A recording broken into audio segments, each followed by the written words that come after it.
بسم اللہ الرحمن الرحیم۔ صدقہ فطر ایک شرعی حکم ہے۔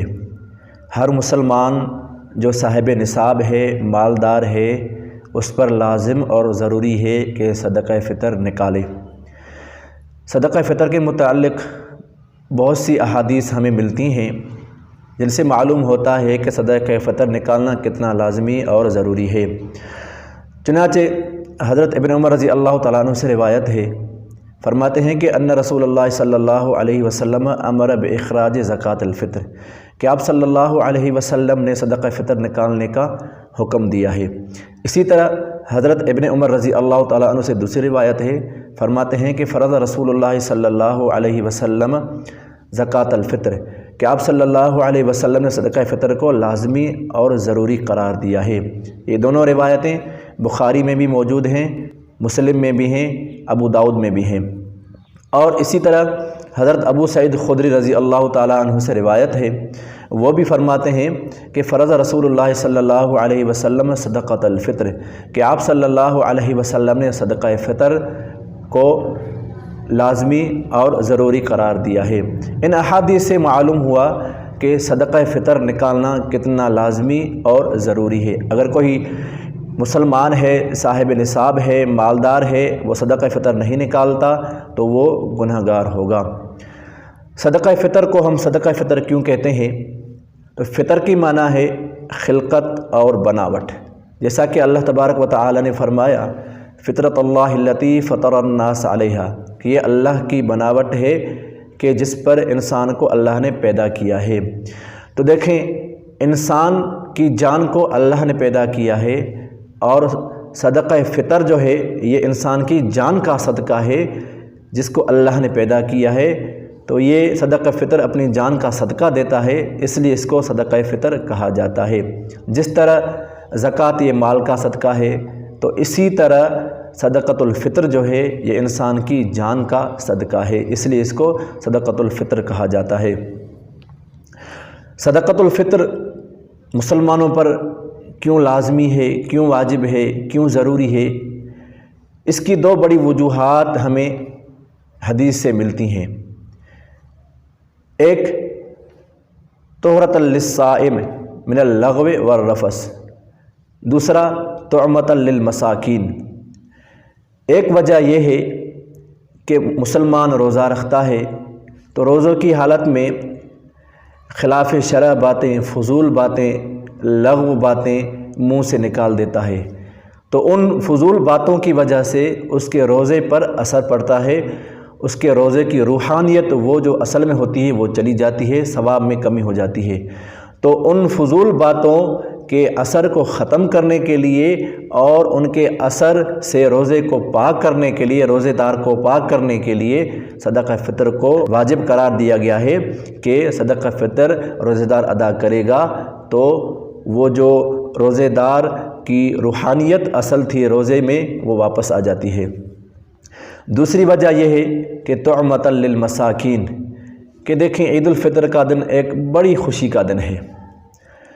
ہمارے پڑوس میں، ہمارے علاقے میں غریب مساکین رہتے ہیں، تو صدقہ فطر اس لیے ادا کیا جاتا ہے کہ وہ جو مساکین اور غریب لوگ رہتے ہیں ان کی ضروریات کو پورا کیا جائے، ان کی مالی امداد کی جائے صدقہ فطر کے ذریعے، تاکہ وہ بھی مالداروں کے ساتھ، مسلمانوں کے ساتھ، دوسرے اپنے بھائیوں کے ساتھ اس بڑے دن میں شریک ہوں اور اپنے مکمل طریقے سے ضروریات پوری کر کے اور اس عید الفطر کے دن کو اچھی طرح سے گزاریں۔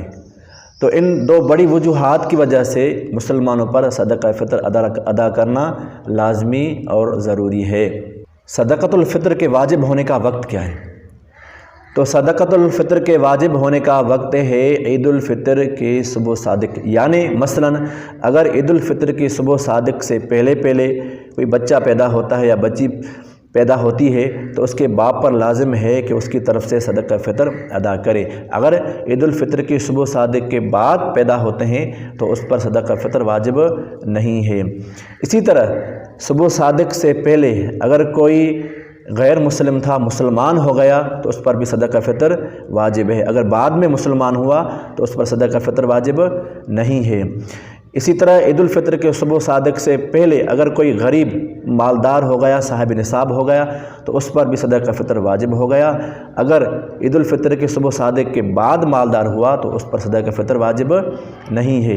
اسی طرح اگر کوئی صبح صادق سے پہلے مر گیا تو اس پر صدقہ فطر واجب نہیں ہے۔ اگر بعد میں مر گیا تو اس پر صدقہ فطر ادا کرنا واجب ہے۔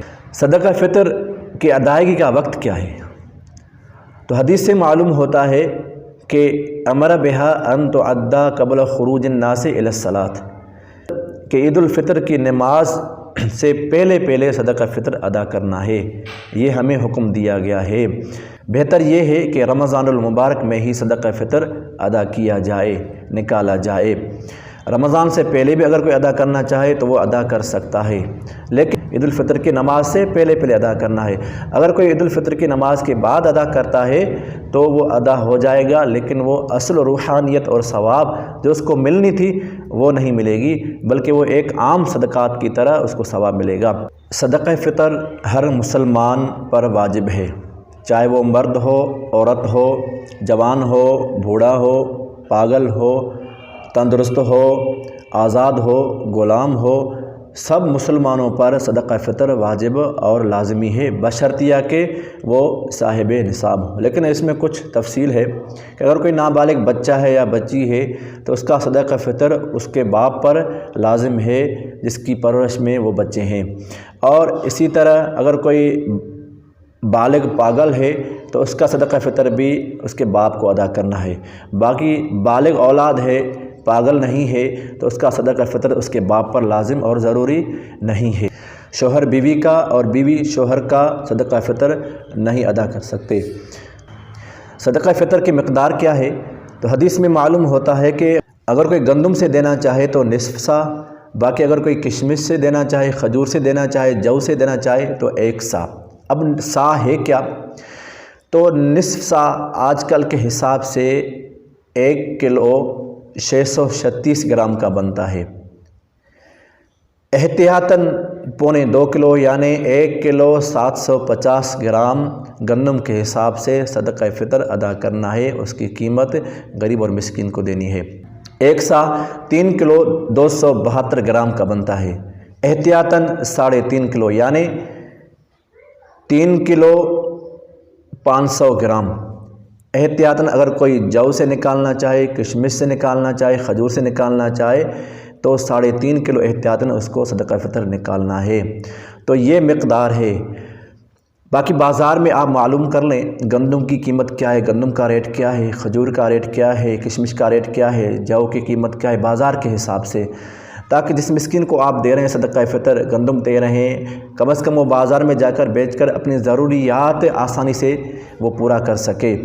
تو بہتر اور احتیاط اسی میں ہے کہ جو ریٹ زیادہ ہے، جس کی قیمت زیادہ ہے، اس حساب سے صدقہ فطر ادا کرنا چاہیے تاکہ مسکین اور غریب کو اپنی ضرورت پوری کرنے میں کوئی مشکل پیش نہ آئے، بلکہ آسانی سے اپنی ضرورت پوری کرے۔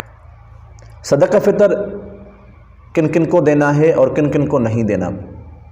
صدقہ فطر اپنی اولاد کو آپ نہیں دے سکتے، اپنے پوتے کو نہیں دے سکتے، پڑپوتے کو نہیں دے سکتے، آپ اپنی ماں کو نہیں دے سکتے، آپ اپنے باپ کو نہیں دے سکتے۔ اسی طرح آپ صدقہ فطر اپنے بھائی کو دے سکتے ہیں، اپنی بہن کو دے سکتے ہیں، اور اپنے چچا کو دے سکتے ہیں، تایا کو دے سکتے ہیں، خالہ کو دے سکتے ہیں، ماموں کو دے سکتے ہیں، ان کے اولاد کو دے سکتے ہیں، ان کو آپ صدقہ فطر دے سکتے ہیں۔ باقی رہی بات جو ذمہ رہتے ہیں مسلمان ملکوں میں، تو اس میں کچھ اختلاف ہے، لیکن جواز کا فتویٰ ہے کہ اس کو آپ صدقہ فطر دے سکتے ہیں، لیکن بہتر یہ ہے کہ آپ کسی مسلمان کو دیں اور اس کی ضرورت کو آپ پورا کریں۔ تو یہ لوگ ہیں جن کو آپ صدقہ فطر دے سکتے ہیں، اور وہ لوگ ہیں جن کو آپ صدقہ فطر نہیں دے سکتے۔ آپ سید کو صدقہ فطر نہیں دے سکتے۔ اور دوسری بات، اگر کوئی مالدار ہے، اللہ نے اس کو زیادہ طاقت دی ہے، تو اس کو چاہیے کہ جو چیز زیادہ مہنگی ہے، جس کی زیادہ قیمت ہے، اس حساب سے صدقہ فطر ادا کرے۔ صدقہ فطر کا نصاب کیا ہے؟ تو 5 چیزیں آپ ذہن میں رکھیں۔ سامان تجارت، مثلا تجارت کا سامان ہے، گاڑی ہے، پلاٹ ہے، دکان ہے، یا اور کوئی سامان ہے لیکن ہے تجارت کا۔ سونا، چاندی، پیسے، اور ضرورت سے زائد سامان، مثلا گھر میں سامان پڑا ہے، ایک گاڑی استعمال کی ہے اور ایک زائد کھڑی ہے، موبائل ضرورت سے زائد گھر میں پڑا ہے، اسی طرح اور کوئی سامان گھر میں ضرورت سے زائد پڑا ہے، برتن ہے اور کچھ ہے، تو ان 5 چیزوں کی قیمت کو ملا کر اگر ان کی قیمت 52.5 تولہ چاندی کی قیمت کو پہنچتی ہے تو اس بندے پر صدقہ فطر ادا کرنا لازمی اور واجب ہے۔